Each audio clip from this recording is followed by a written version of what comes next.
सुबह के 8:30 बज रहे थे। मुकेश दफ्तर के लिए निकलने ही वाले थे। तभी नीता बोली, सुनिए ना, मुझे थोड़े से पैसे दे दीजिए। आपने जो पैसे दिए थे वो सारे पैसे खत्म हो गए हैं। प्रीति के स्कूल में ग्रैंड पेरेंट्स डे का फंक्शन है और उसे गुलाबी फ्रॉक की जरूरत है। उसके पास उस रंग के कपड़े हैं ही नहीं, मुझे लाने पड़ेंगे। नीता अपने पति मुकेश से बोल रही थी। मुकेश बोले, नीता, मैंने तुम्हें 15,000 दिए थे, महीना खत्म भी नहीं हुआ और वो सारे पैसे खत्म हो गए। मैंने तुम्हें कितनी बार कहा था कि पूरा हिसाब एक डायरी में लिखा करो, उससे पता चलता है कि कितना खर्च कर रही हो, पर तुमने आज तक मुझे कभी कोई हिसाब नहीं दिखाया। नीता बोली, आप कैसी बात करते हैं? आपको पता है मैं साड़ी, कपड़े और गहने जो भी लेती हूँ आपके साथ जाकर लेती हूँ। अब घर में कितने खर्चे होते हैं, सब्जियों और फलों का दाम कितना बढ़ गया है, आपको अंदाजा भी है। मुकेश बोले, तुम तो ऐसे बोल रही हो जैसे पहले हम लोग सब्जी और फल खाते ही नहीं थे। पहले तो इतना खर्चा नहीं होता था, हर महीने कुछ ना कुछ पैसे तुम्हारे पास बच जाते थे। अब ऐसा क्या करती हो कि सारे पैसे खर्च हो जाते हैं? नीता बोली, पहले आपके बच्चे छोटे थे, अब वो बड़े हो रहे हैं, खर्चा भी उसी अनुसार बढ़ता है। पहले महंगाई भी इतनी नहीं थी जितनी अब के समय बढ़ गई है। आप तो दफ्तर में रहते हैं, बाजार का भाव आपको कैसे पता चलेगा? मुकेश ने कुछ पैसे नीता के हाथ में पकड़ाए और बोला, शाम में आकर मैं बात करता हूँ, अभी मुझे ऑफिस के लिए देर हो जाएगी। अभी मैं तुमसे बहस नहीं करना चाहता हूँ। और वो ऑफिस चला गया। शाम में मुकेश घर आया। जैसे ही वो हाथ मुंह धोकर चाय पीने के लिए बैठा, मुकेश की माँ फुलेश्वरी जी बोली, सुबह बहू से क्या पैसे के हिसाब किताब के बारे में बोल रहे थे? मुकेश बोला, अरे अच्छा याद दिलाया माँ। नीता, तुम तो घर की मालकिन हो यार, फिर क्यों मुझसे बात बात पर पैसे मांगती हो? महीने भर का पैसा मैं दे तो देता हूँ, तुम्हें फिर क्या दिक्कत हो जाती है? नीता बोली, सब कुछ तो तुम्हारा है, तुम घर की मालकिन हो, ये कहकर फिर हर महीने मुझसे हिसाब लेकर आप मुझे कहीं ना कहीं पराया कर देते हैं। मानो मैं आपके घर और बच्चों की देखभाल के लिए बस रखी गई हूँ। मेरा इस घर पर और आपकी कमाई पर क्या कोई अधिकार नहीं है? नीता की सास फुलेश्वरी देवी बोली, बहू, इसमें बुरा मानने वाली कौन सी बात है? हमें भी हमारे समय में इस महीने खर्च के लिए पैसे दिए जाते थे और हम तो पूरा हिसाब रखते थे। तुम तो छोटी छोटी बातों पर मुंह फुलाकर बैठ जाती हो। अब जो कमाता है उसे पैसे का दर्द तो होता ही है। नीता बोली, आप सबको पता है, हर महीने स्कूल में कुछ ना कुछ बच्चों को लाने के लिए कहा जाता है। अब क्या मैं इन सब चीजों का भी हिसाब लिखूं? क्या बच्चों के खाने पीने, पढ़ाई में जो भी अलग से खर्चा होता है वो ना करूं? आप तो ऐसे कह रही हैं जैसे मैं पैसा बचाकर अपने मायके भेज देती हूँ। ऐश्वरी जी बोली, बहू रानी, तुम तो बात को रबड़ की तरह खींचने लगी हो। मुकेश या मैंने ऐसा तो कुछ भी नहीं कहा जो तुम आग बबूला हो रही हो। अरे, कमाता है तो वो हिसाब मांग भी लेता है, तो क्या गलत करता है?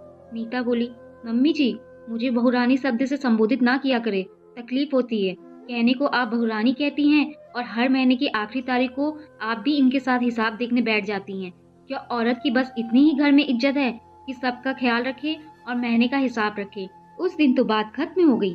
दूसरे दिन किसी बात पर फुलेश्वरी देवी अपने पति महेश्वर जी से बहू की बात कर रही थी। वो बोले, बहू सही तो कह रही थी, सब कुछ वही देखती है, तो तुम लोग उससे हिसाब क्यों मांगते हो? अरे, वो बेचारी तो तुम लोगों के बिना कभी घर से बाहर कदम तक नहीं रखती है, फिर हर महीने ये हिसाब का क्या झमेला है?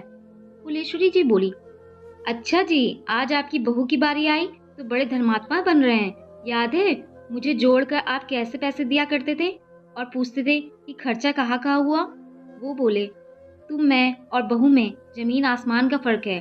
बहू में कोई बुरी आदत नहीं है कि वो तुम्हारी तरह छुपाकर गहने, साड़ी, कपड़े ले। मेरा मुंह मत खुलवाओ। फुलेश्वरी जी बोली, आपके कहने का क्या मतलब है? वो बोले, जब मैं तुम्हें ज्यादा पैसे देने से इनकार करता था तो तुम हिसाब में हेरा फेरी करती थी। अपनी पुरानी बातों को क्यों बच्चों के सामने लाना चाहती हो? अगर बेटे को अच्छी बात नहीं सिखा सकती तो कम से कम गलत बात है उसका साथ तो मत दो। मुकेश वही बैठा था। वो बोला, पापा, आप कहाँ की बात कहाँ ले जा रहे हैं? बात यहाँ हमारी और नीता की चल रही थी। आप माँ से बेकार में नाराज हो रहे हैं।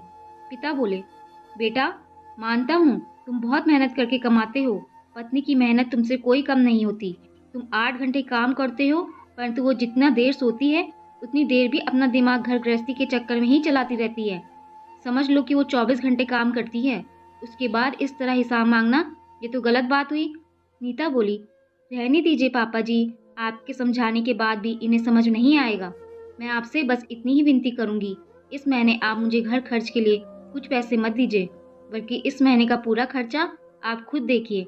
बाजार से जो भी लाना है आप खुद लाइए और बच्चों का जो भी खर्चा होगा आप करेंगे। इसके बाद आप मुझसे हिसाब बताइएगा।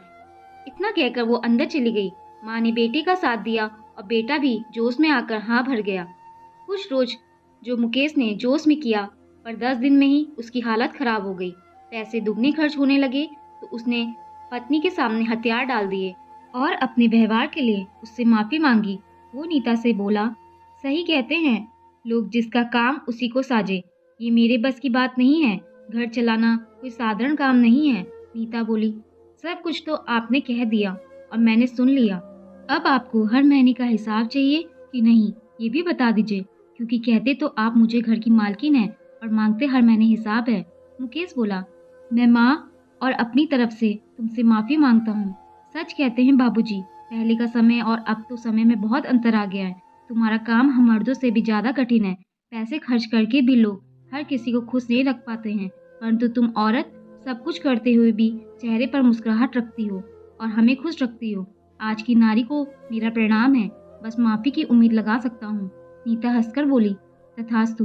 बगल में खड़ी उसकी सास अपने चेहरे पर झूठी हंसी दिखा रही थी और सब खिलखिलाकर हंस रहे थे। दोस्तों, कई बार पुरुष मस्ती मजाक या पत्नी की तारीफ में कहते हैं कि तुम घर की मालकिन हो, तुम ही तो सर्वे सर्वा हो। वही कई घरों में पति पत्नियों से महीने का खर्चा का हिसाब देखने के लिए कहते हैं। कहीं न कहीं ये शक की तरफ इशारा करता है। जो पत्नी की ईमानदारी पर उंगली उठाता है, जो कि सरासर गलत है।